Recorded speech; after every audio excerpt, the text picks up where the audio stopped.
Hello everyone.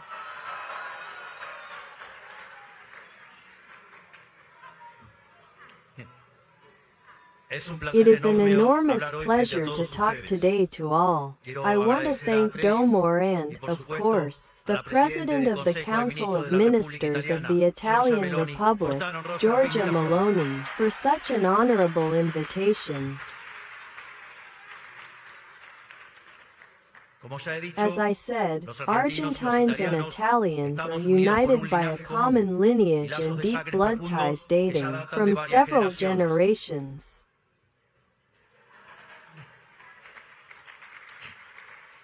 Therefore, more than being among friends, I feel that I am as a family.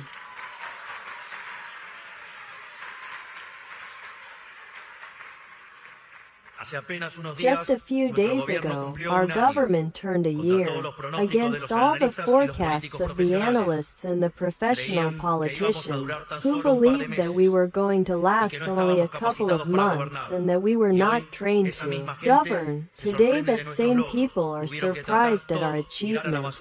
They had to throw all their manuals in the trash. As they may know, I am an economist, not political. In fact, I always despised politicians for the deep damage they made to my country. I just got involved in politics for the first time in my life at 51 years. So, imagine, the manual of how to do politics, how to behave, how to negotiate, how to communicate.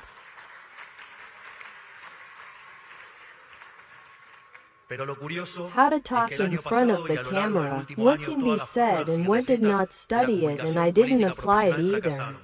But the funny thing is that, last year and throughout the last year, all the formulas and recipes of professional political communication failed.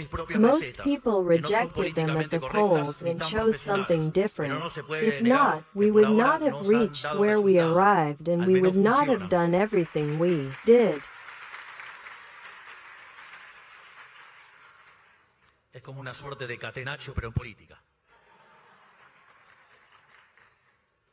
I have my own recipes, which are not politically correct or so professional, but it cannot be denied that, for now, they have worked for us.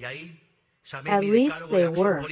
It is like a kind of catenaccio, but in politics. Recently I exposed them in the first CPAC of Argentine history, which was a resounding success and in which I would love that Georgia can participate when we do the next edition.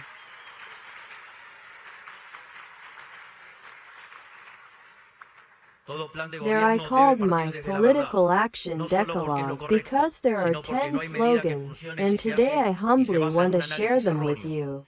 We are going to talk about political method, we will talk about power and exercise power. First, it is better to tell an uncomfortable truth than a comfortable lie. Every government plan must start from the truth, not only because it is the right thing, but because there is no measure that works if it is based on an erroneous analysis.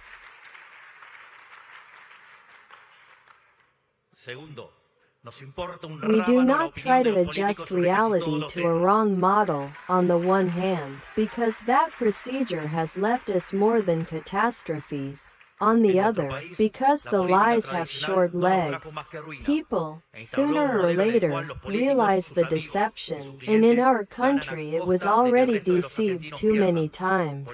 We do not want to underestimate the electorate. Therefore, if the drink is bitter, better take it at once. Second, we care about the opinion of politicians on almost all issues. In our country, traditional politics brought us more than ruin and established a model in which politicians, their friends and their clients win at the expense that the rest of the Argentines lose. Therefore, we consider that listening to politicians in any matter is to turn their backs on the citizen of good. When we are facing a particular issue, we usually ask ourselves the following: does the company ask for it? If you ask for only politics, a priori, lends itself to suspicion. And, in general, if they suspect and distrust, they will hit. Third, you never have to negotiate ideas to attract a vote. Denying your convictions to get votes will leave you without convictions and without votes.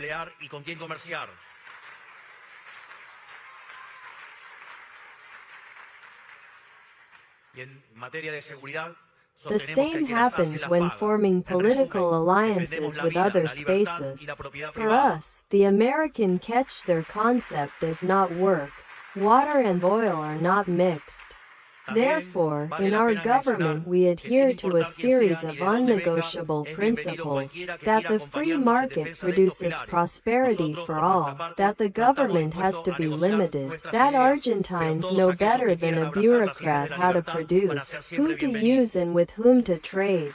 And, in terms of security, we maintain that he who does them pays them. In short, we defend life, freedom and private property. It is also worth mentioning that, regardless of who is or where it comes from, anyone who wants to accompany us in defense of these pillars is welcome. We, for our part, are not willing to negotiate our ideas, but all those who want to embrace the ideas of freedom will always be welcome. Fourth, and this for me is of extremely significant importance, and that is why, unlike the economy, politics is a zero-sum game.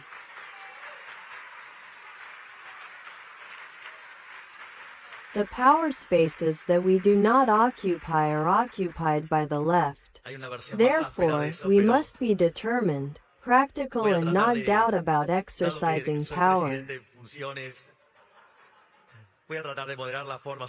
You have to use the enemy's weapons.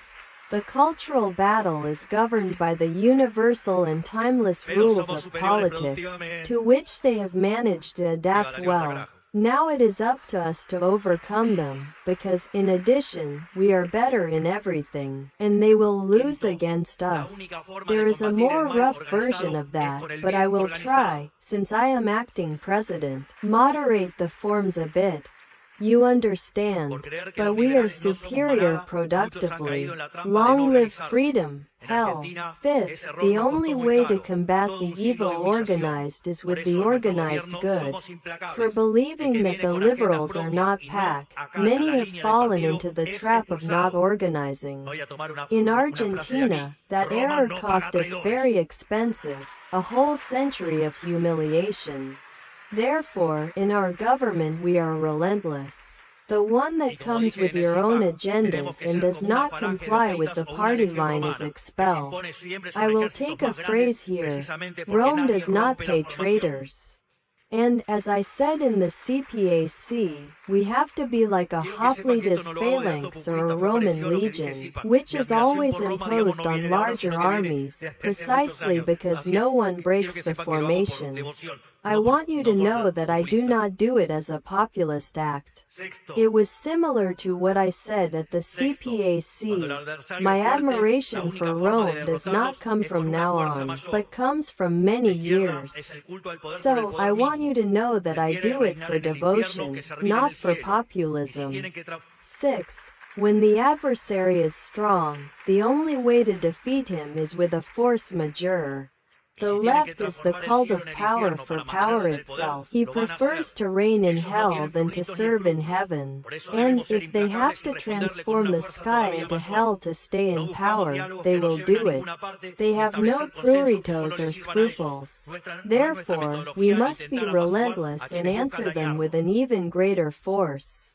We do not look for dialogues that take us anywhere, or establish consensus that only serve them. It is not our methodology to try to appease those who seek to harm us. This is what Popper calls Popper's paradox. It cannot be tolerant with the intolerant. 7. The best defense is always a good attack. There is nothing worse than living on the defensive, always reacting to what the adversary does. The liberal right has fallen many times in that trap, wasting the time to give explanations to those who do not deserve them. We do not have to explain anything to those who ruin the country. We must be the ones who dictate the rhythm of events, making sure that the game is played according to our rules. And, if we have to receive a blow, we must respond with 3. 8. Giving the cultural battle from power is not only recommended, but it is an obligation. Having a good idea is just the beginning. To be effective, it must be correctly communicated. The left is the proof that the most terrible ideas can succeed culturally if they have a good marketing. Imagine how much we have to win, that we have ideas that do work and are correct. We must learn from the mistakes of the past and support our good ideas from each place of influence that we conquer. That is why these types of meetings are so important, because they serve us to strengthen our ideas and to give that cultural battle stronger. 9. The only way to fight socialism is from the right.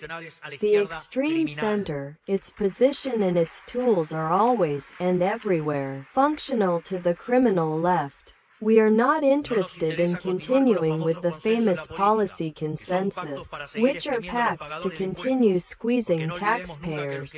Let us never forget that what they call consensus is the consensus between them, and their only purpose is that, although governments and politicians change their eyes, the privileges of the political caste are maintained. There is no consensus between good and evil. That is why we are skeptical of any center concept that, in appearance, is moderate, but that, under the surface, is always accomplice and functional to socialism. In addition, let's never forget that socialism is, always and everywhere, an impoverishing phenomenon that also murdered 150 million human beings. 10th. The last and most important of all, we defend a fair and noble cause, much bigger than each of us. People are mere instruments in this cause, and we have to be willing to give life for it. I speak, neither more nor less, than of the historical line of the West, an intergenerational cause, a thread that runs millennia, our great civilizational feat. The cause of the Athenian philosophers, the cause that you, the Romans, consolidated in the first multi-continental empire, the cause that crossed the ocean and colonized America, the cause that made us a citizen's Tyrian yoke, the cause that discovered the scientific method and that, with the capitalism of free business, brought from misery billions of human beings. I speak, in short, of the great civilizational deed that is the West. It is a fair cause that exceeds us as people. Therefore, there is no place for personal ambitions, there is no place for meanness, there is no place for the I, there is no place for the ego. What is at stake is simply too large to give space to individual aspirations. These are the 10 political slogans that I wanted to leave them today, the same ones that I have offered to the militants of our party as political action resources. I think they can be useful for all those who share our ideas in the rest of the world. Because, as Lenin said, who, although he was a seven-handed left-handed, sometimes he said interesting things and deserves to be heard. Without revolutionary theory, there can be no revolutionary movement. I want to tell you that today we are faced with a change of time, where the global privileged caste system is collapsing. The woke soul disease is increasingly resistance from a society that is in search of new representatives, in search of leaders who mark the way. We have to be responsible for this reality and live up to the historical moment, and the most effective way is being together, establishing cooperation channels throughout the world, taking up the idea that the evil organized is expired through the organization of the good ones.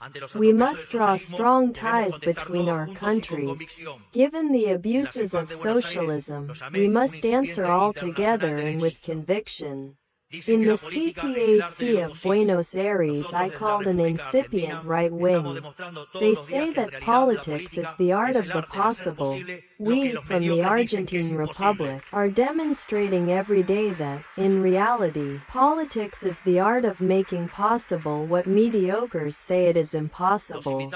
We invite you to try our recipes and continue working tirelessly and with faith because, as the Holy Scriptures say, they attack us full of insolence and impiety to exterminate us, our women and our children, and to seize our spoils. We, instead, fight for our life and our customs. Heaven will crush them in front of us. May God bless the West, that the strength of heaven accompanies us, and long live freedom. Damn it. Thank you very much to everyone. Thank you.